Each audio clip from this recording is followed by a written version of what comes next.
Sanibonani, lweninde namkela eziSTV ngesiXhosa. Babonakele ke guys abantu bancokana beplena ekuplenelwa into yoba kuzohanjwa kuyiwe eBizana kuyolotyolwa uZoleka.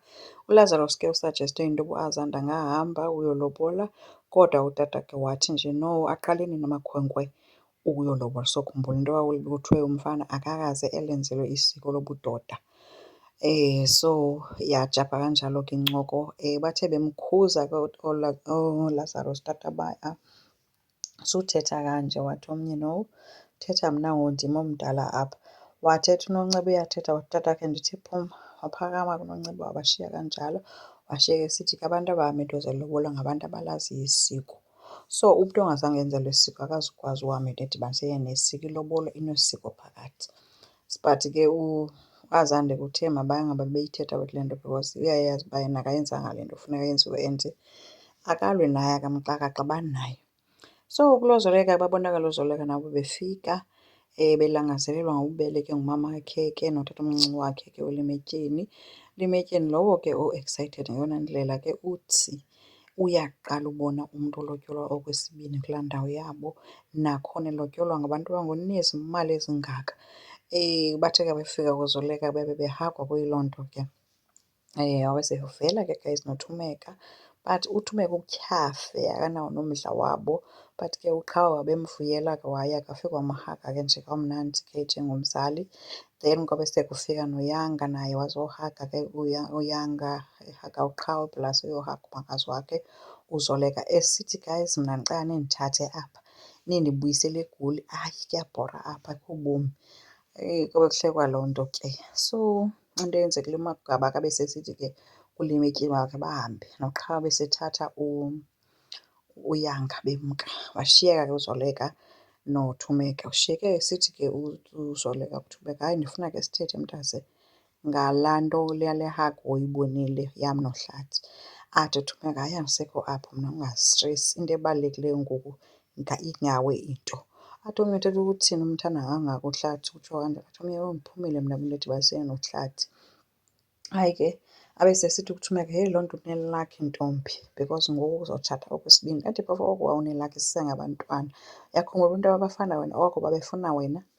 Hayi ke uZoleka ke behleka nje wethu noThumeka benalaa nto, but ubomi uba akasmayili, unobuso obuthethayo nje uThumeka. Alright ke kuzovakala ke into yoba kukhona abantu egeyithini then bagijime bakrwaba efestileni. UThumeka akanawo nomdla guys. Nangoku bakrobile uZoleka efestileni yena uphaa ngemva ujongile nje ukhona nje kuba kowabo kaloku naye apha. Then ke oongcokana ke bafikile egeyithini bayoathendwa ke ngabantu bakwaBhikisha.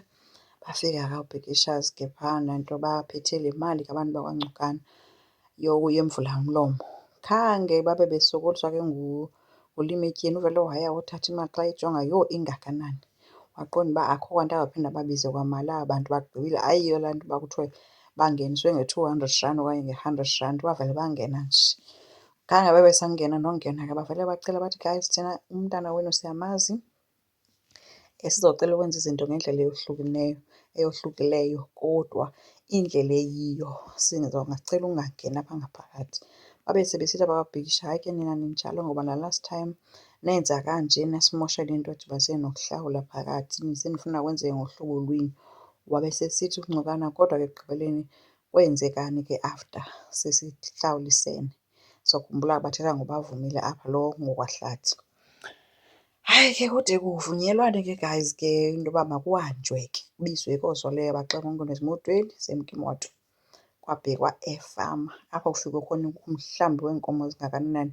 Kule fama ke bekushiyeke khona uLazarus noAzande yeyakowabo le fama. So bebezincokolela wethu ngale nto katatakhe beyithethile. So uAzande akanamsebenzi naye wethu because ethi ekugqibeleni abasoze bade bamundastende abantu if angadanga uba uyayenza yonke le nto, but yena wayenezizathu zakhe. So akazude ethi ke akafuni ude uLazarus acele uxolo ngaloo nto utatakhe ayithethileyo. Then kwakwafika ke guys, afika ke abantu bakwaBhikisha ke ndizoyenza ibe short, banikezwe apha iinkomo eziyi-60 ngoZoleka. Basawugqiba banikezwa le fama le yezi nkomo. Ibivuyelwa ke ngabantu bakwaNgcokana le nto, including uNomfundiso onguDabs kaLazarus, into yoba uZoleka unikezwe ezi nkomo zingaka.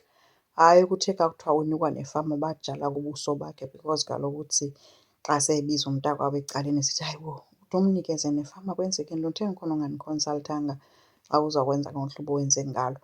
Athi komnye ekugqibeleni le fama kudala sathetha ngayo into yoba ndifuna uyithengisa. So uLazarus ibonakala ngathi uyithengile ke le fama. So wazixelela into ubuzolobola ngayo, uzoleka ayinikaze abantu bakwaBhikisha. Bebengavuyi ke guys iBhikishas befumene ifama. Umfundiso ke yena ibiyinto ejabulileyo ethi nje aka-understand uba kanjani uvele kungathethwa nothethwa naye ngefama umhlaba wakowabo abakhulele kuwo. So ikhona i-maths ebalwe nguNgcokana ke apha. Uhlathi ke guys uziphuthumile wade wawubona ii-brothers zakhe, ii-siblings zakhe apho ufike khona watsho into yoba no, uyazibona ii-mistakes zakhe uzocela noxolo and ufuna uyolungisa izinto zakhe not umeka. So hoping into ibizophinda ilunge ke into yabo nithe nekhampani uyilungisile. Enkosi, ndicela siqhubeke sisabhskrayibe, silike, singakhomenta futhi. Bye.